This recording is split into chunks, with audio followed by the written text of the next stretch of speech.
This is a production from the Takedown Sports.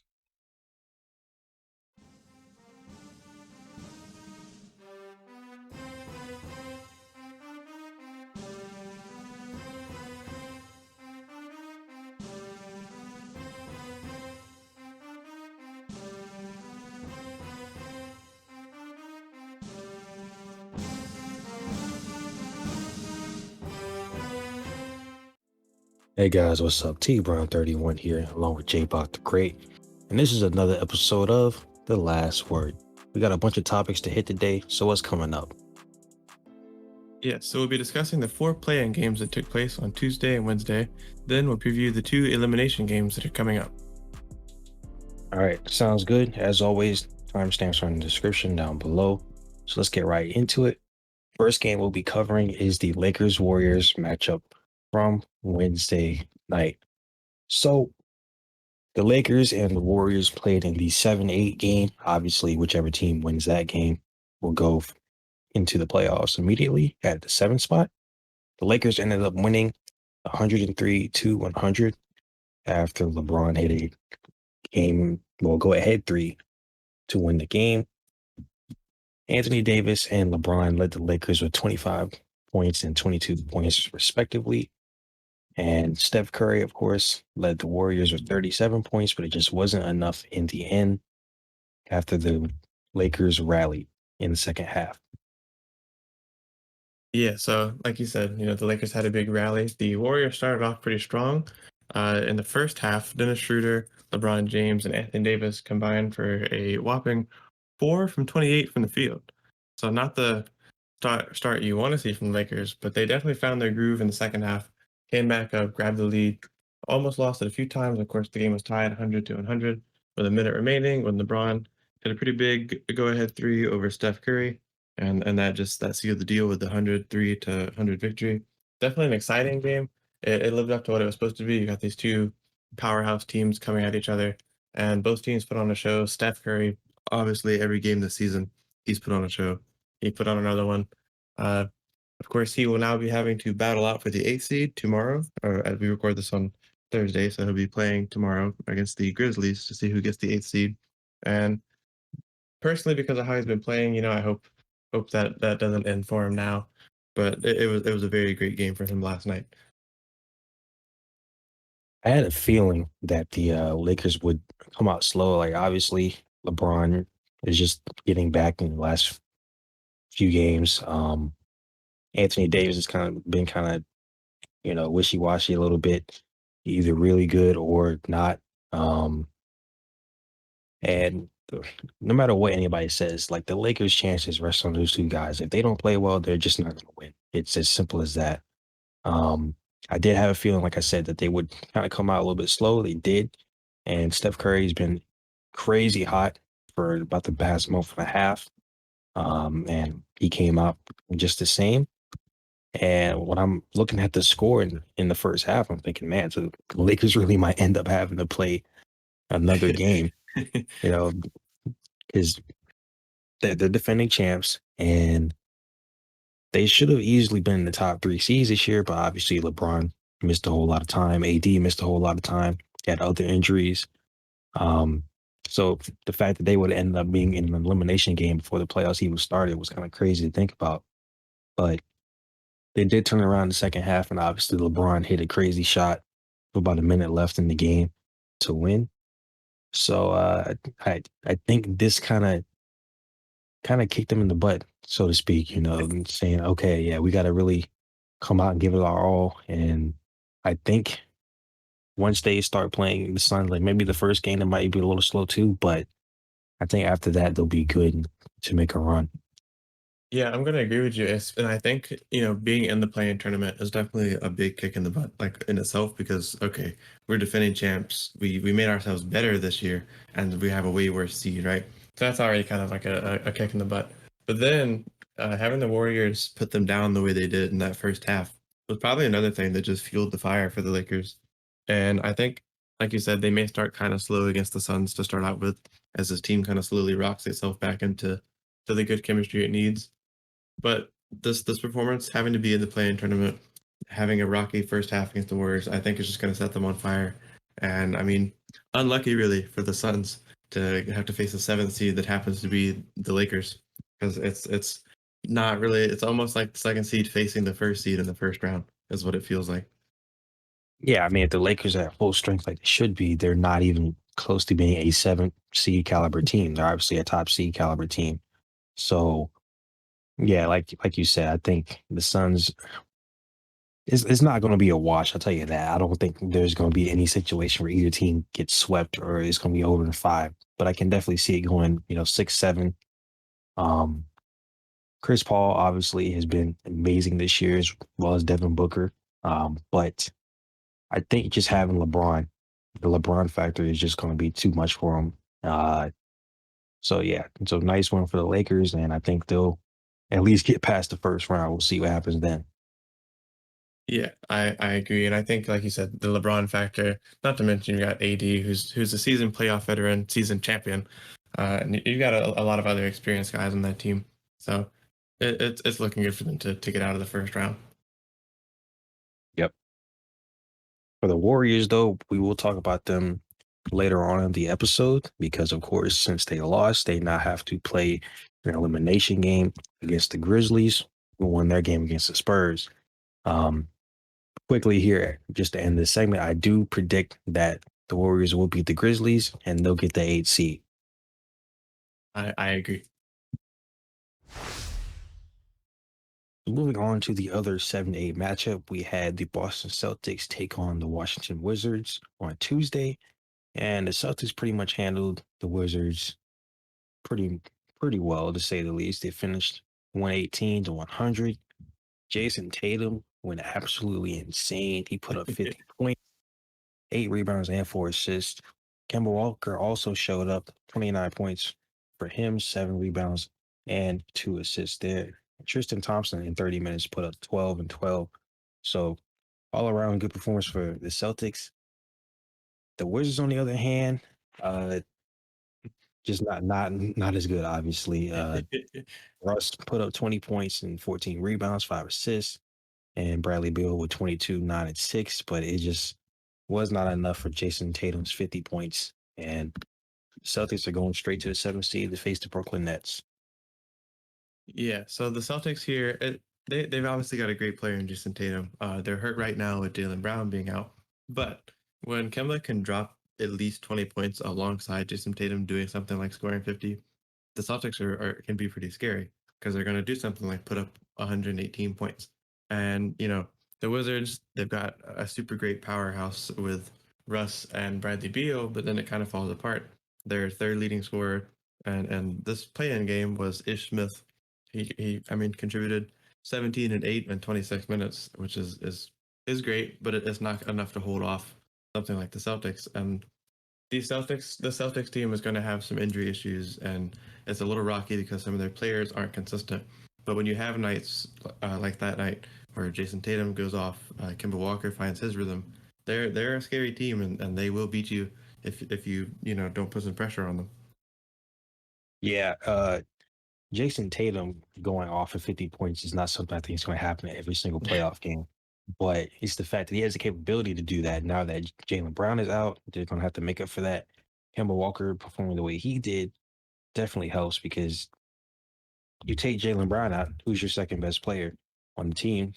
It's got to be Kemba Walker. He has to show up the way he did in the playing game for them to, you know, at least compete with Brooklyn. I don't think they're gonna push it past five. But if Brooklyn's big three is all playing and they're fine, I don't think they'll push it past five. But at least make it competitive, and maybe next year we get Jalen Brown back, try to improve a little bit as far as your roster goes. I think the Celtics can really compete if Jason Tatum makes that next step to being a superstar. On the flip side, this is another game where Russ puts up a pretty good performance. Now it wasn't a 2020 game or anything like that, but it was still generally typical Russ performance for 2014, but coming up short once again. Um, Now, to be fair, I don't really take this season and I'll put it against Russ, because again, he is playing on the Wizards. Like you have Bradley Beal, and it's not really a whole lot else behind them. So I don't want to put this as a huge negative against him, but it's another just game where you put up a lot of points and stats, but not really fulfilling it afterwards. Yeah, like you put up 20 points, 14 rebounds, 5 assists, really good stat line, but then your team loses by 18. It's not like it was decided on a game win or anything like that. They pretty confidently lost that game, and so you hate to put that on Russ because obviously to go out there and get 14 rebounds, put up 20 points, even get 5 assists, it's a lot of hard work, and you're of course trying to contribute to a win while doing that. But when it consistently happens to where you do that and the win doesn't happen, it's kind of like the criticism people would use on Andre Drummond was sort of the empty stats. Yeah, and I mean, Russ has been getting a lot of disrespect in the media over the past, I'd say year. And obviously, since he's broken the triple double record, that's his now.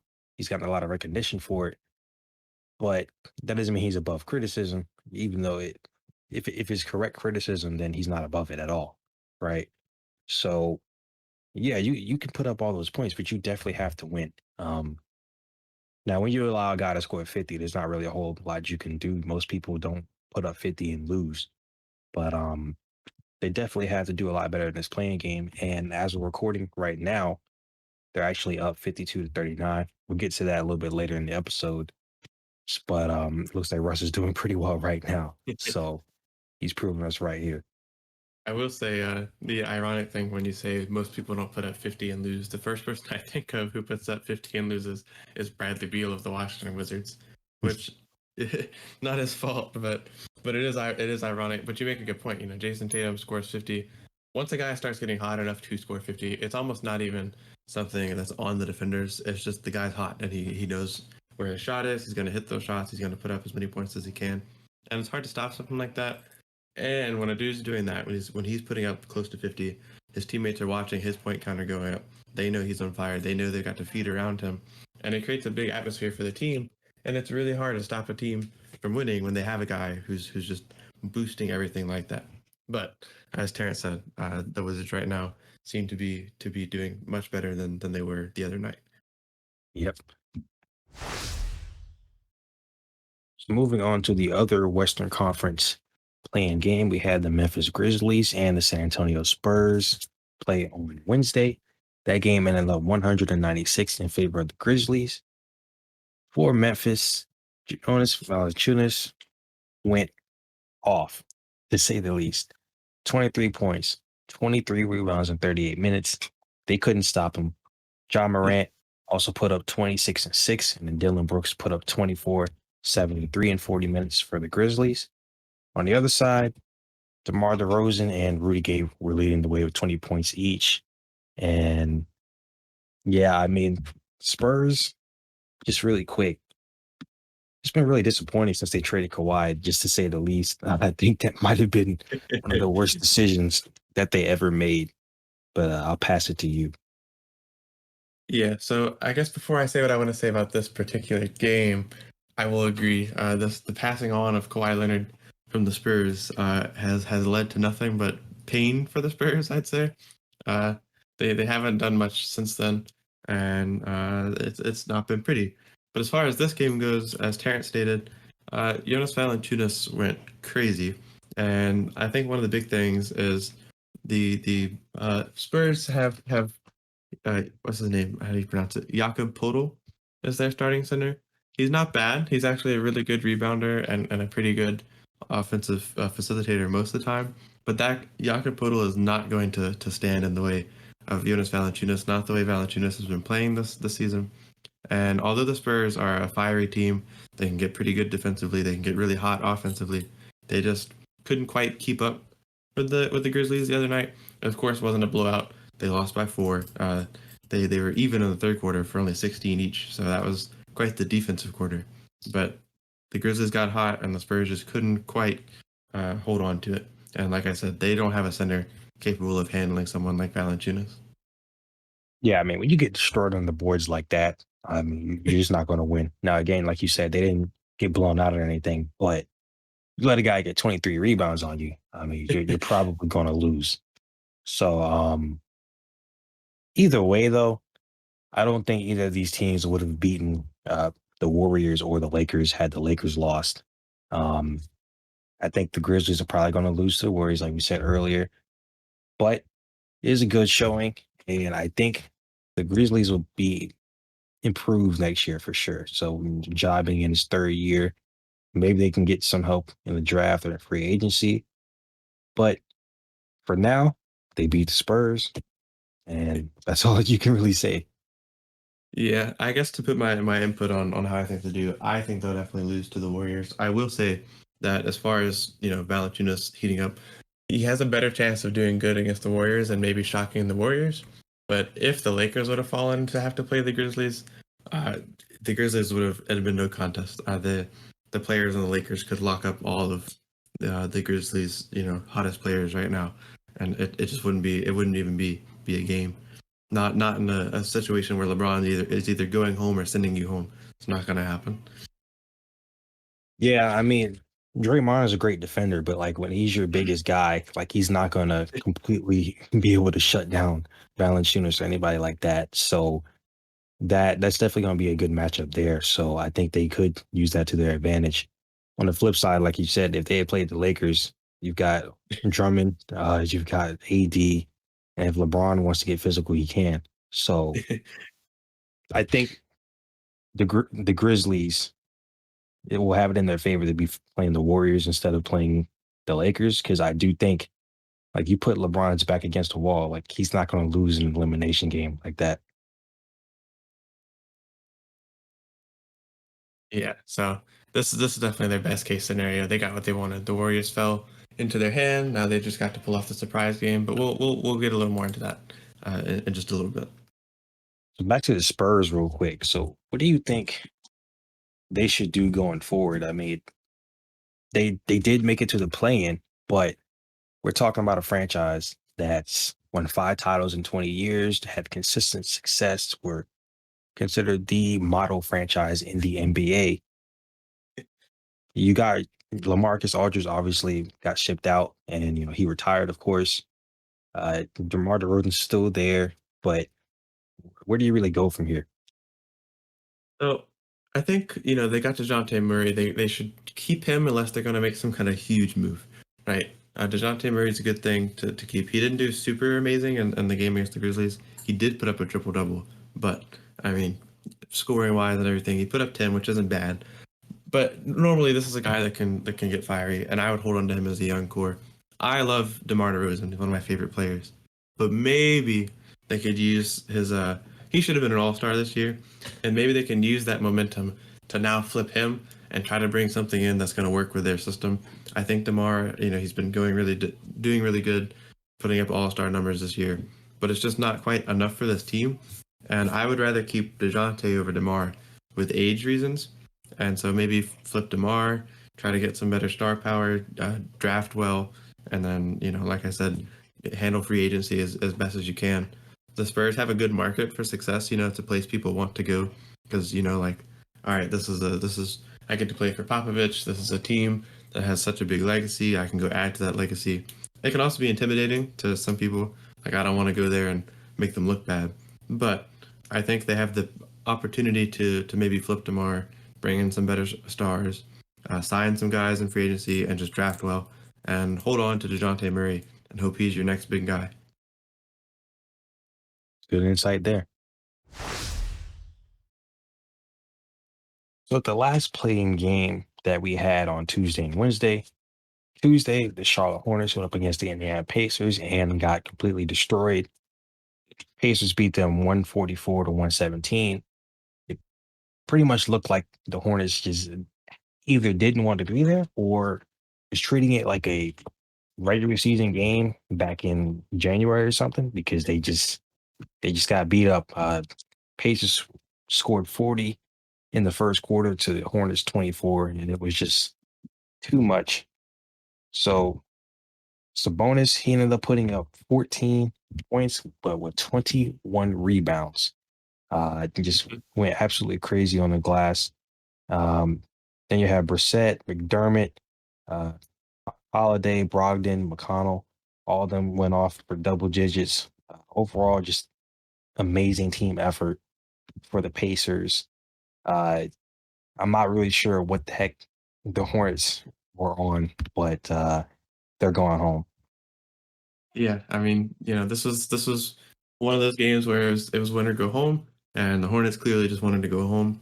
Now, if you look at the box score, it doesn't quite look like this, but essentially the game was Miles Bridges versus the Pacers. Um, Later on in the game, people like Cody Zeller and others picked up a little bit, but the effort wise, it seemed like it was only Miles Bridges that wanted to maybe advance to the next play-in game, whereas there were only like five Pacers who recorded minutes that put up less than double digits, and it's just team effort from the Pacers. They came together, all of them scored, rebounded, assisted well, and they got the Hornets up out of there without like any kind of stress. I mean, you put up 40 in the first quarter to someone else's 24. You already have this huge cushion that you don't need to worry as much as the game goes on. Now, of course, you don't want to be, you know, too cocky and end up blowing your lead, and they didn't do that. That's for sure. Yeah, I mean, going back to the first quarter, the first few minutes, the Pacers are going off, and I'm thinking, okay, maybe this is just, and we see this in the NBA all the time, where teams will come out really hot to start in the first like 5, 6 minutes. The other team gets a timeout. They kind of settle down. We get back to more competitive action. That ain't happening. They just the entire quarter just got destroyed from beginning to end. Um, Now they did close the gap a little bit as far as each individual quarter goes, but when you get outscored 16 points in the first quarter, you're just probably not going to win the game. The effort overall, like you said, was just not good. They It just didn't seem like they were thinking, "Hey, if we don't win this game, we're not going to be going on." Um, Now, obviously, they've been without Gordon Hayward for a while, so that probably was a big issue. But there's still no excuse for like the amount of effort that they put in. It's just like you have to put in more effort than that when you know it's a win or go home game. Yeah, like I know the Hornets were a 10th seed, but when you have a roster that consists of LaMelo Ball, Miles Bridges, Devontae Graham, even Cody Zeller and PJ Washington, you've got to not you can't lose in a playing game and allow a team to score 144 like that. Not with that kind of roster. Or at least if they're going to score that, you got to match it. If you're not going to play defense, make up for it in your offense. I mean, the Hornets did win one quarter. Technically, it was fourth quarter. They outscored them by 3, and that they lost 117 to 144. Those extra 3 points that they won over in the fourth quarter, they don't mean anything in the grand scheme of things. Yeah, I mean, some of the defensive lapses that I saw, the Hornets just it just didn't seem like they were there. I mean, I'm not trying to just blast them because look, it's a young team. It's a team that hasn't really done much in its existence since it came up as the Bobcats, obviously. Um, so it is a young, inexperienced team. I think they will be back better next year if everybody can stay healthy. Because obviously Gordon Hayward, like we said, he was been out. Lamelo was out for some time, so I think they'll be back. But it probably stung for a little bit um, to get beat up like that, even if they are a 10 seed in the playing game. But I think they will be back in the end. Yeah, I think the first game that the Hornets play against the Pacers next year, they're going to try to make a statement. But I think one of the bigger problems for the Hornets overall is that Gordon Hayward can seem to be the man made of glass. He's a great player. He will carry that team if like any day if he can just stay healthy. But he gets injured a lot, and that's a tough thing. He can't help that, and it sucks because you like to see the Hornets announcers are obviously very fun and makes watching their games very fun.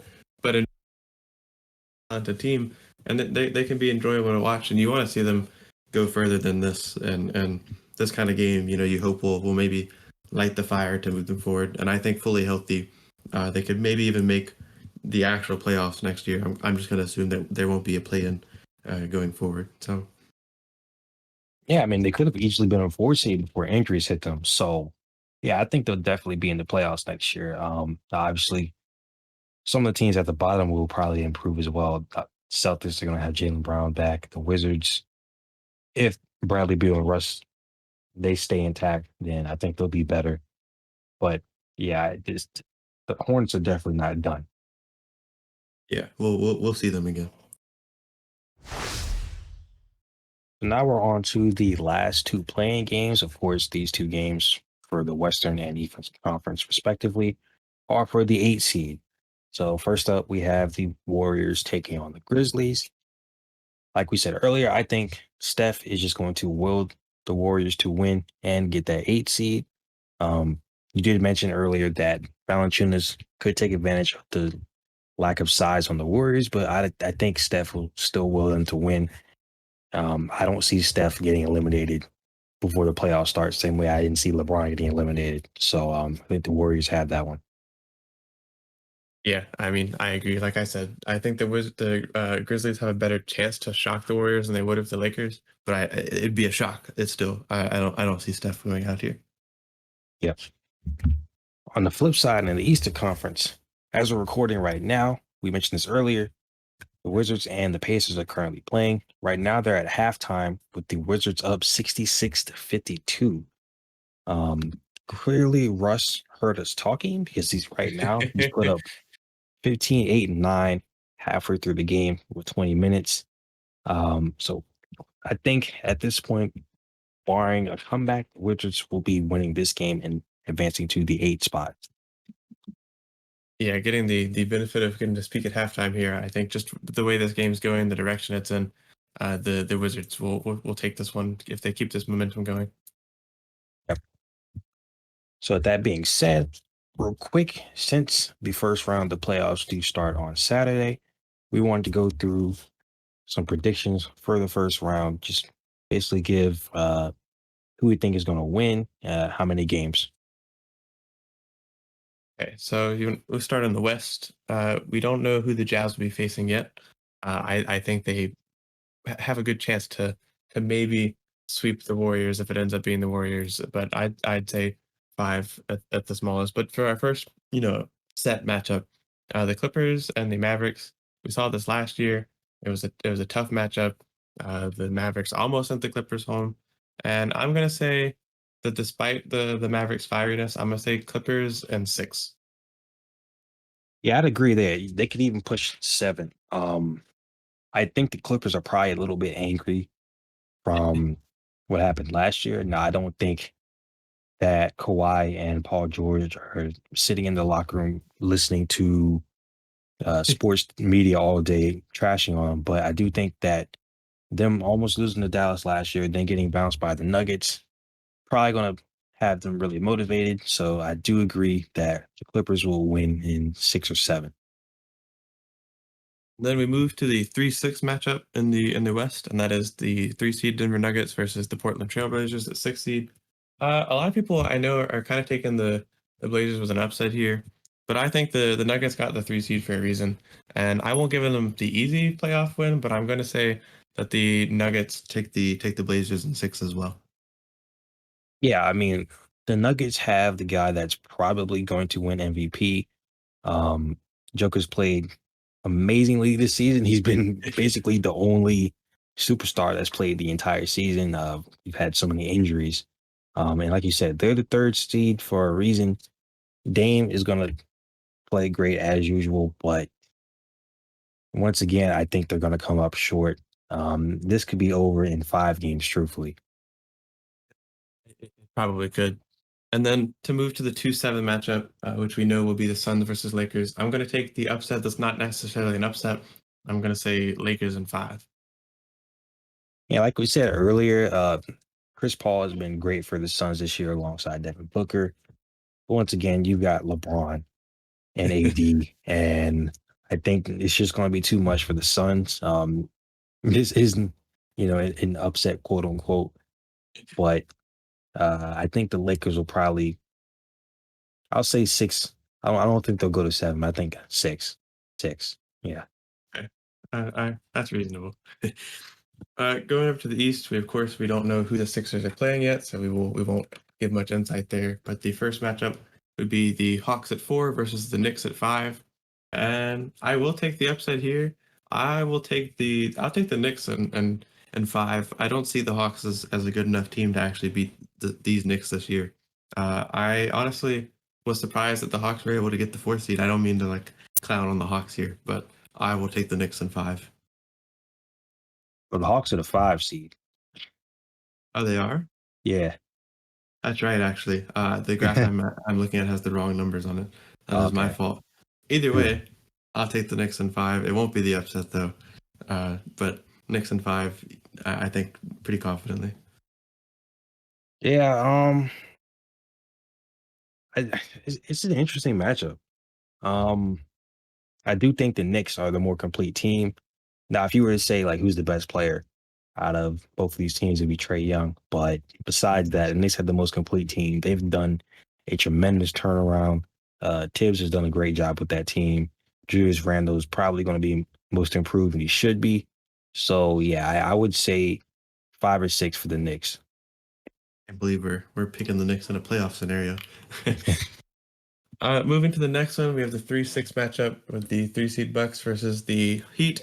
Now, last year, I'm a Bucks fan, of course. This didn't go so well for my Bucks. The Heat found us in the second round, sent us home in 5. I would love to say Bucks in 4 and then move on, but the Heat are a fiery team, and this was a matchup they loved last year. We've done really well against them in the regular season this year, but I will say Bucks in 6 or 7. I don't think we're going to sweep them. I think the Heat are not a team to be underestimated, regardless of how low their seeding may be. And I think we will beat them this year, but it won't be easy. So yeah, Bucks and 6, maybe 7. Yeah, this year the Bucks they have to like at least make it to the conference finals to me. Um, After what happened last year, we know Giannis went out, but they were already getting beat through most of the series by then anyway. This time around, I do think the Bucks will win, probably in about 6. Like you said, the Heat shouldn't be underestimated, but this time around, I don't think they're going to catch the Bucks slipping. And then we move to the Nets versus the Celtics. And I mean, this is the Nets, right? And I'm going to assume that we're playing at full strength, and at least to how we know for now, because we know that the Celtics literally can't be at full strength with Jaylen Brown out. But say that the Nets big 3 plays and everything. Sorry, Celtics fans, but I'm gonna go Nets in 4. Yeah, I mean, if KD, Harden, and Kyrie are all playing the amount of minutes they should be playing in each of the first 4 games, and it should be a sweep. The only scenario where I see Boston pushing this past 4 is if one of the guys uh, just has a straight up off game, or somebody gets injured. Hopefully not, of course, but that's really the only scenario where I see they push it past 4. Yeah, it's gonna take some kind of miracle situation for that to happen. Or I mean, you can always steal a game. We see low seeds steal the first game all the time, and then they get the gentleman sweep. I could see maybe that happening. The Nets get caught off guard with having to get to the playoff chemistry together, but don't expect anything less than a 5-game win here from the Nets. Yeah, I'd be incredibly surprised if anything else would happen. All right, guys. So last but not least for this episode, the NBA awards finalists came out about an hour and a half before we started recording. So we decided to slip that in real quick at the end here. So we'll just go over each of the 6 awards and think we'll talk about who we think is going to win. So first up, got the MVP finalists. Got Jokic, Steph, and Embiid. These finalists make the most sense, of course. I don't think there's anybody else that really played long or consistent enough to be in the top 3 here. So these make sense. I think Jokic will take it in the end. Obviously, we've seen a lot of Steph Curry for MVP coming up lately, but I think Jokic had the longevity over the complete season. Also, his team is the 3 seed. So yeah, I think he'll get that. Yeah, I earlier on the season, I was a huge advocate for MVP'd, Joel Embiid, but his injury kind of inhibited him. And due to team success and longevity of playing, my MVP is Nikola Jokic as well. So rolling over to Rookie of the Year, we had LaMelo, Anthony Edwards, and Tyrese Halliburton for the Kings. Um, this one, I'm not really sure about. I think it could go either way between LaMelo and Anthony Edwards. If they were to somehow do a situation where it was like where they did a co-rookie of the year between LaMelo and Anthony, then I would be perfectly fine with that. We know LaMelo missed some time, so that kind of uh, is a little negative there, but still, he played great this season, beginning to end. He just went off. Anthony Edwards came up a little bit later on, but I personally would go with LaMelo Ball if I had to choose one. I think the idea of them being co-rookie of the year is actually really, really good. I think they would definitely, that wouldn't make me mad at all. Um, I guess if I was to pick one, I will go opposite you, and I would take Anthony Edwards more for his late season success, which I know the MVP is the overall season. But like you said, with LaMelo's injury and stuff, he did lose some time. But I definitely wouldn't be mad if LaMelo won, and I would understand it. But like I said, I'll take Anthony if I have to pick one of the two of them. Right? So now moving on to Six Man of the Year. So we got Jordan Clarkson for the Utah Jazz, Joe Ingles for the Utah Jazz, and then Derrick Rose. I'm just looking over this. Interesting how they have two guys on the same team for Six Man of the Year. They did the same thing last year with Montrez and Lou Williams. So that's interesting. Oh, I'm gonna just go with Derrick Rose here. Um, yeah, I mean, I think Jordan Clarkson would be a great pick for Six Man of the Year. It just feels a little weird to have two people on there. One of them has to be the seventh man, and I'm gonna pick Derrick Rose as well. He seems to be the more confident six man. He doesn't have his own teammate in the running to take the award from him. So Derrick Rose for Six Man of the Year is my pick. All right. So now we're at Defensive Player of the Year. Got Rudy Gobert for the Jazz as well, Draymond and Big Ben Simmons. I'm gonna give it to Ben Simmons for the Sixers. This is a tough one. This is really tough. All three of these guys have been super, super good defensively this year. I will go with Rudy Gobert of the Jazz, though. All right. Now moving over to Coach of the Year. We've got Monty Williams for the Phoenix Suns. Obviously got Tibbs for the New York Knicks and Quinn Snyder for the Utah Jazz. I'm gonna go with Tibbs. I understand like how Monty Williams did a great job this year and how they moved up from being a bottom tier team to being the number 2 seed in the West. But at the same time, they got Chris Paul. And Chris Paul is one of the most valuable players in the league just from the fact that any team he goes on, they just jump up immediately. They just get that much better.